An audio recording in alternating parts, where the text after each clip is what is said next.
우리가 인생을 살면서 앞뒤가 꽉 막힐 때가 있죠. 앞에도 못 가고 또 뒤로도 못 가는 우리의 실수 때문에 그런 상황이 초래될 수도 있고 또 주변의 환경과 어떤 세계의 정세 때문에 만들어진 일이 될 수도 있습니다. 바울의 말대로 하면은 사방에 우겨쌈을 당할 때이고 다윗의 시의 말대로라 하면 사망의 음침한 골짜기를 지난 것 같은 그런 상황입니다. 이스라엘에게도 이런 밤이 있었습니다. 도무지 희망이라고 하는 것을 기대할 수 없는 희망의 빛이 내 인생에 아무것도 비춰지지 않는 그런 칠흑같이 어두운 밤. 이거 430년째 지나고 있던 민족이 이스라엘 백성입니다.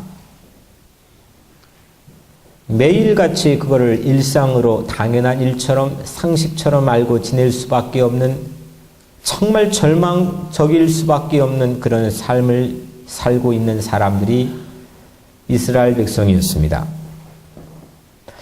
바로왕 앞에서 9가지 재앙 온 세상을 8위로 2로 나일강을 그 문명의 젖줄인 나일강을 피로 물들게 했던 이 엄청난 재앙을 하나님께서 모세를 통하여 쏟아 부어도 그들에게는 탈출구가 열리지 않았던 밤입니다. 오늘 읽었던 이 본문에 등장하는 이 밤은 오늘 마지막 42절에 기록된 것처럼 여호와의 밤, 야훼의 밤, 정말 잊을 수 없는 밤, 그때부터 새로운 인생과 역사가 쓰여지던 그 밤.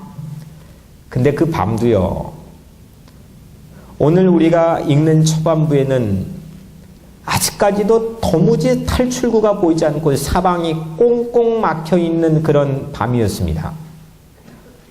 어디가 엑시트도어인지, 어디에 문고리를 잡고 문을 열어야 될지, 가늠이 안 되고 종잡기가 너무 힘든 그런 밤을 이스라엘 백성들은 보내고 있었습니다. 그런데 그 밤은 유별났습니다.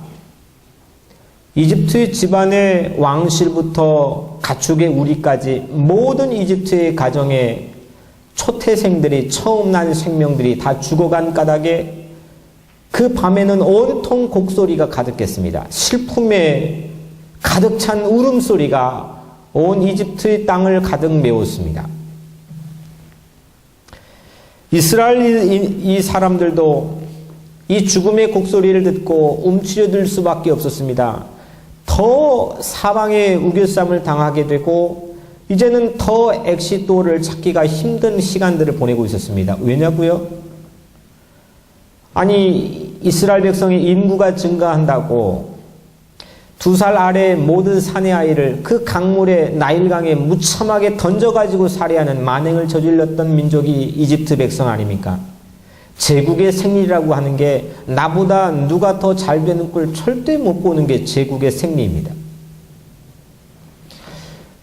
분명히 이집트의 가정에서는 모두 다 초태생들이 죽어서 장례가 치루어지고 곡소리가 나는데 이스라엘 백성에서는 아무 일도 없다면 어떤 복수가 밀려올지도 모르는 그런 더 엄혹한 시간을, 그 밤을 이스라엘 백성은 보내고 있었습니다. 이거 어떻게 하지? 이거 더 큰 위기가 닥치는데 이거 어떻게 할까? 마땅한 탈출구가 없던 밤, 이거 어디로 나가야 될지 정말 종잡기가 힘든 밤. 그들은 양의 피를 바른 문만, 물구름이 바라보고 있었던 밤입니다. 그런데 희한한 일이 벌어졌습니다. 양의 피를 바른 그 문만 죽음이 그냥 지나쳐 갔습니다.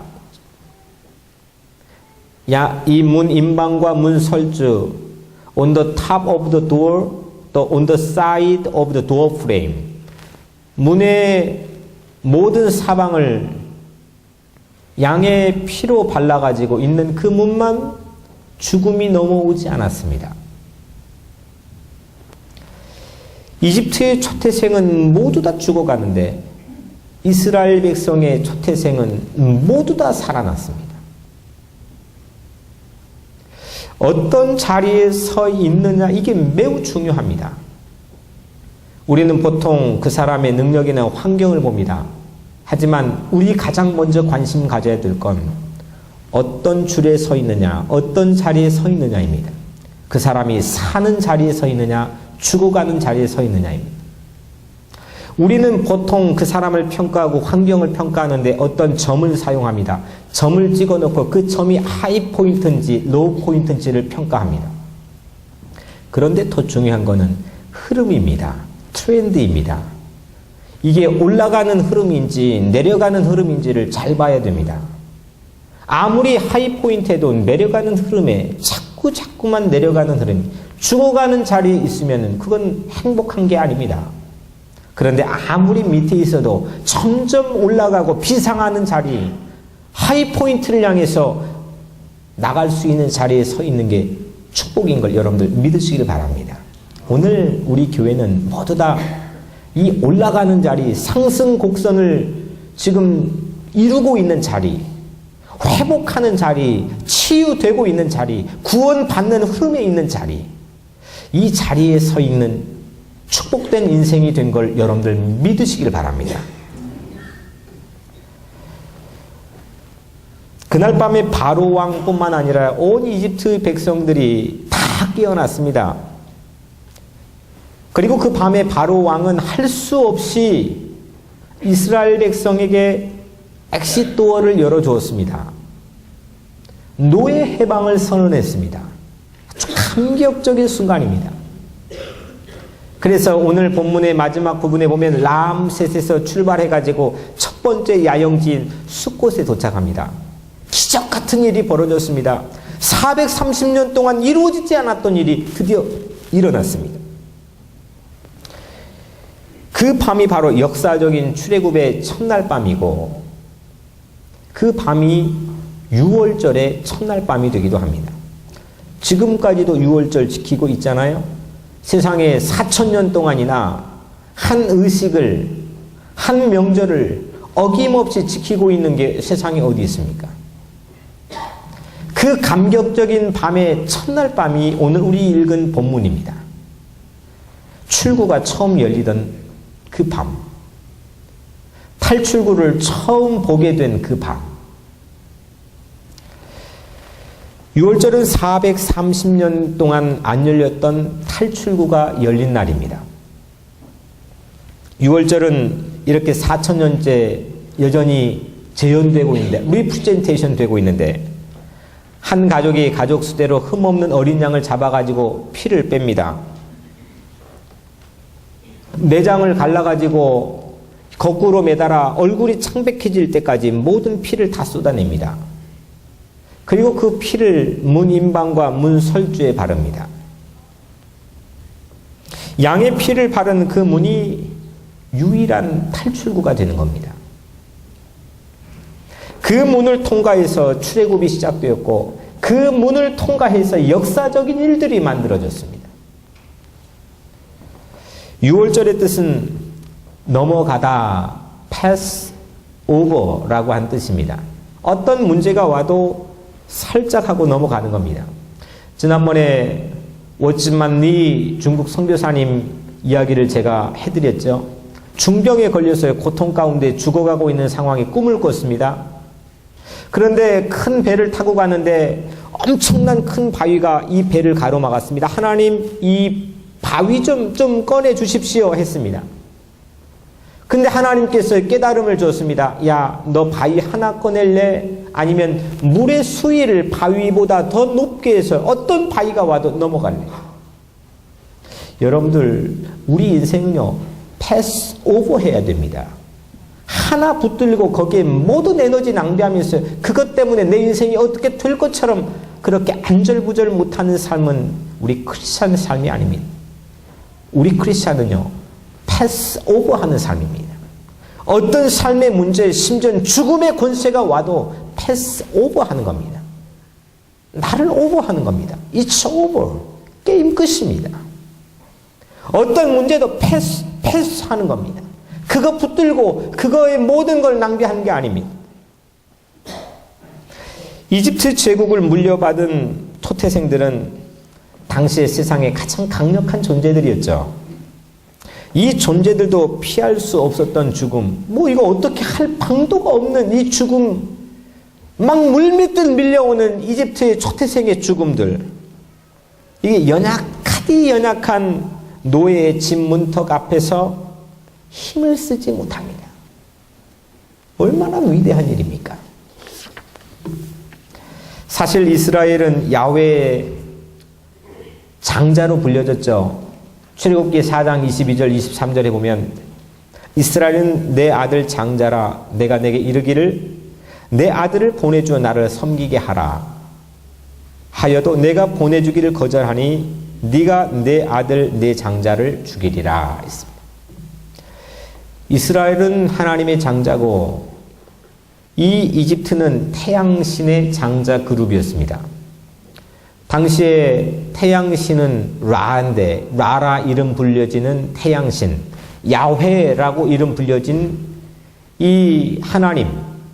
근데 이 태양신의 아들은 누구냐? 태양신의 장자가 바로 당시의 파라오라고 불려진 바로 왕입니다. 이 바로 왕들이, 이집트의 왕들이 태양신의 아들인데 우리 잘 아는 피라미드 왜 만들어졌느냐? 수많은 노역들을 동원해서 이 불가사리한 이 피라미드를 만든 거는 태양신의 아들은 죽지 않는다는 겁니다. 그 안에다 미로같이 넣어놓고 모든 구도 자체를 가장 생명이 보존될 수 있는 구조라고 말하지 않습니까? 거기에 넣어놓고 영원 불멸한다는 겁니다. 이게 태양신의 장자의 정체성이고 아이덴티티인데 여기는 다 죽어갑니다. 근데 여기는 살고 있습니다. 아무런 권력도 아무런 힘도 없는 이 그룹들은 다 살아나고 있고 여기는 다 죽어가고 있습니다. 이집트는 자기들의 장자만 소중한 줄 알았지 이스라엘 장자는 사실 이전에 안종에도 없었습니다. 내 것만 소중하고 남의 것 소중하지 않는 제국의 논리에 하나님이 심판하신 겁니다. 하나님이 가장 싫어하시는 겁니다. 내 것만 소중하고 남의 것은 안중에도 없는 것. 이게 제국이 생존하는 논리입니다. 이 하나님의 심판, 이 하나님의 엄혹한 심판을 패스 오버하는 것, 넘어가는 것이 유월절입니다. 거꾸로 신세가 되었습니다. 늘 이집트의 초태생 때문에 이스라엘 초태생들은 희생만 해야 됐는데 이제 이집트의 초태생들이 이스라엘의 초태생을 구원하는 이유가 되었습니다. 이집트의 초태생들이 이스라엘 노예 해방의 원인을 제공했기 때문입니다. 이집트의 죽음은 죽음의 문인데 이스라엘의 집은 모두 다 탈출구가 되었습니다.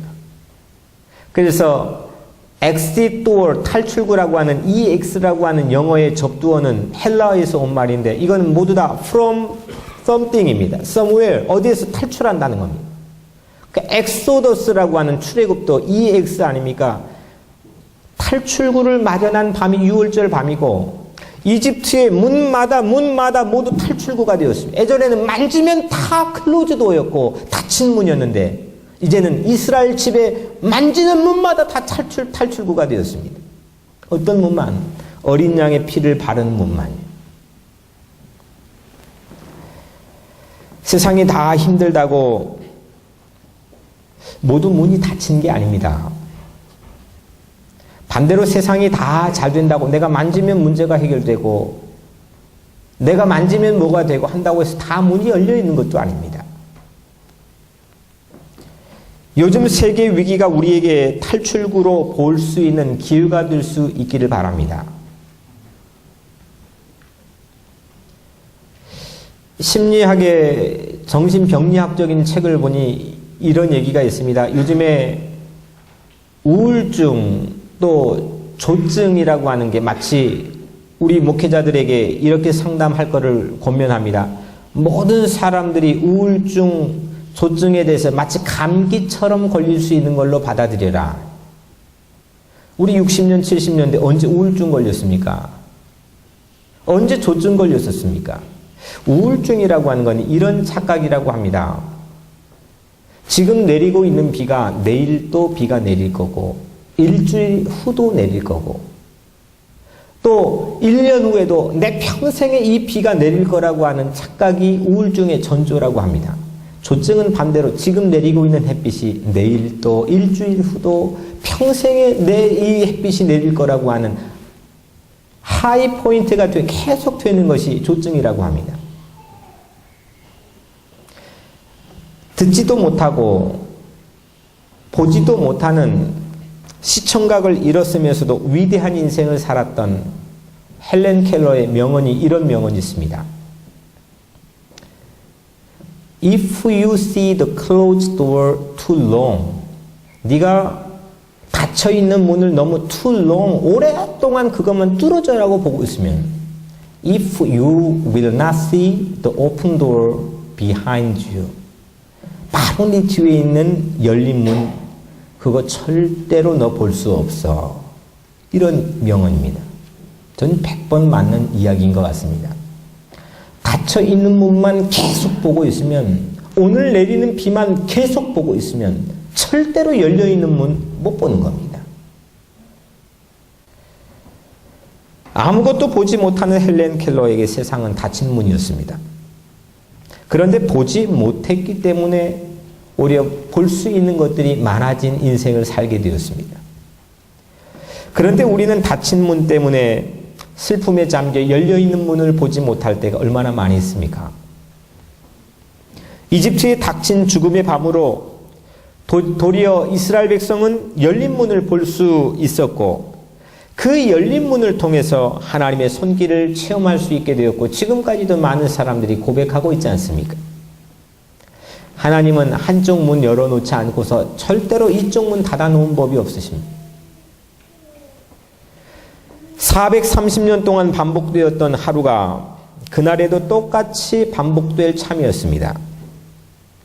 그런데 새로운 아침이 왔습니다. 이것이 6월절입니다.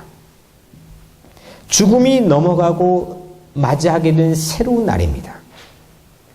430년 동안 뚫어지게 그것만 보며 살았던 닫힌 문이 아니라 등 뒤에 열린 문이 6월절입니다.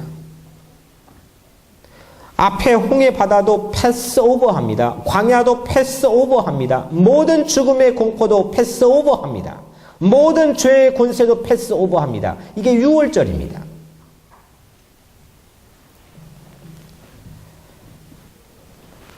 여러분에게도 굳게 닫힌 문 때문에 넘지 못한 게 있지요.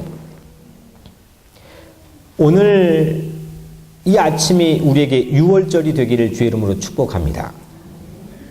닫혔던 문이 탈출구가 되는 겁니다. 닫혔던 인생이 열려진 인생이 되는 겁니다. 닫혔던 시야가 열려진 시야가 되는 겁니다. 새로운 걸 보기 시작하는 것. 우리가 예배 때마다 부르는 여호와의 6월절이라는 찬양, 이곳을 덮으소서, 이곳을 비추소서, 내 안에 무너진 모든 소망 다 살아나리라. 이곳을 지나소서, 이곳을 만지소서, 내 안에 죽어가는 모든 예배 다 살아나리라. 그 기적 같은 새날이 어떻게 왔냐고요? 모세의 리더십도 아니었습니다. 이스라엘 백성의 단결력도 아니었습니다. 그 밤이 어떻게 왔습니까? 출애굽의 문은, 엑시트도어가 열려진 것은 오직 한 가지, 어린 양의 피로 열려졌습니다. 어린 양의 피는 죽음도 넘어가고 홍해도 넘어가고 광야도 넘어가고 모든 삶의 문제를 넘어가게 했습니다. 어린 양을 잡고 문인방과 문설주에 바르면 모든 가족이 구원을 받았습니다. 모든 패밀리가 살아났습니다. 모든 삶의 문제가 해결되었습니다. 문인방과 문설주는 십자가의 모양입니다. 어린 양의 피는 예수님의 피를 예표하는데 십자가의 모양으로 피를 바르면 죽음을 넘어가게 하는 것이 6월절입니다.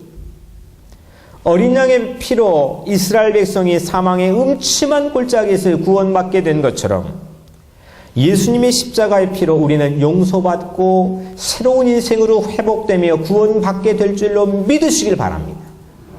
우리 교회 안에는요, 여러분들 정말 히든 보이스들, 특별히 막강한 직분이나 이런 게 없어가지고 말을 못해서 숨어 있지만 이 많은 영혼들이 지금 살아나고 회복되고 있는 목소리들이 얼마나 많이 있는지 모릅니다.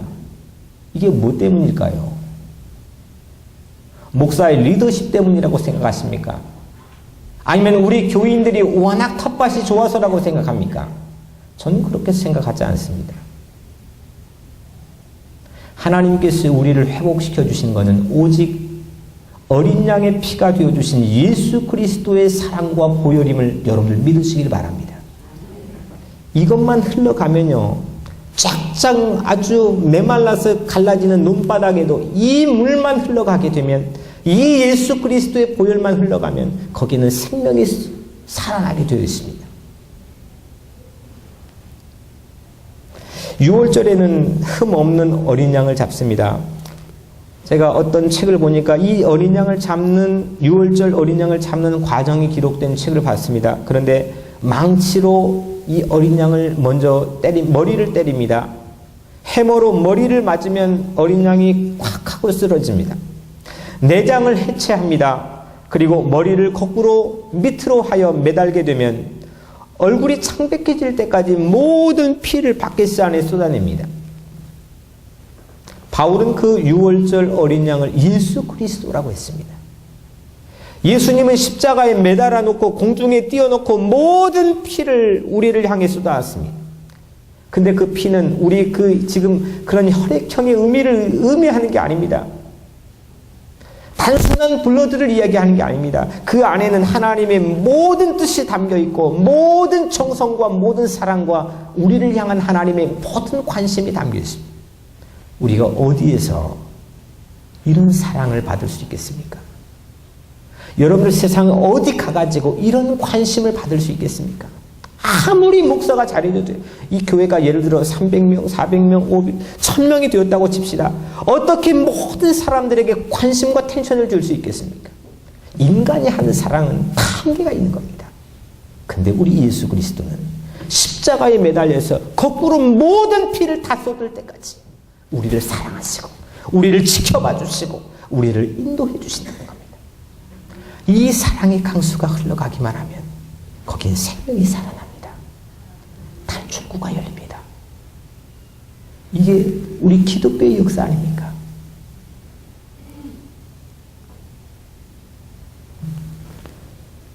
세례 요한도 보라 세상 죄를 지고 가는 하나님의 어린 양이로다 했습니다. 베드로도 말했습니다. 오직 흠 없고 점 없는 어린 양 같은 그리스도의 보배로운 피로 된 것이니라. 수 없는 증인들이 예수를 어린 양이라 표현했습니다.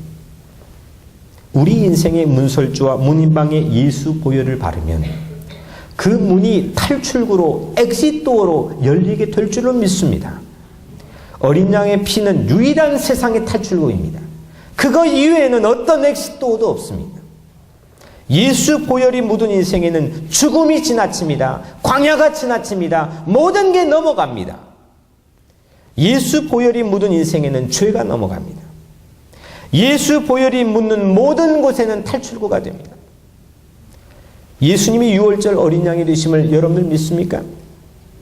6월절 어린 양의 죽음으로 죄가 씻겨지고 모든 죽음의 권세와 모든 세상의 삶의 문제가 물러가게 됨을 여러분들 믿으시길 바랍니다. 첫 번째 6월절 밤은 많은 일들이 있었습니다. 이집트 사람들이 다 깨어났습니다. 바로왕은 자기의 초태생과 달리 멀쩡하게 생존한 이 이스라엘 백성의 초태생을 봤습니다. 그리고 연기하지 않고 그날 밤에 바울왕은 노예 해방을 선포했습니다. 한시도 지체하지 않았습니다. 얼마나 급했으면 떠나기 직전에 이스라엘 백성은 양고기, 누룩 없는 빵, 쓴 나무를 선 채로 앉지도 않고 막 서 있는 채로 허겁지겁 먹었습니다. 신발을 벗고 신고 지팡이를 잡은 채로 허리띠를 찬 이스라엘 백성은 잊지 못할 음식을 먹었습니다. 지금까지도 4,000년째 그 음식을 먹고 기념합니다. 그 식사는 두고 잊을 수가 없는 겁니다. 지금도 6월절에 이 식사 재현하고 있습니다. 이 식사의 특징을 가만히 보니까 제가 이렇게 닉네임을 붙였습니다. 허겁지겁입니다.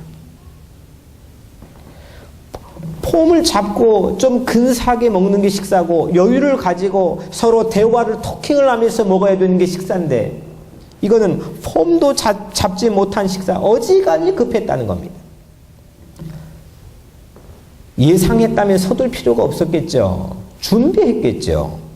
그런데 이스라엘 백성조차 예측할 수 없을 정도 일이 벌어졌습니다.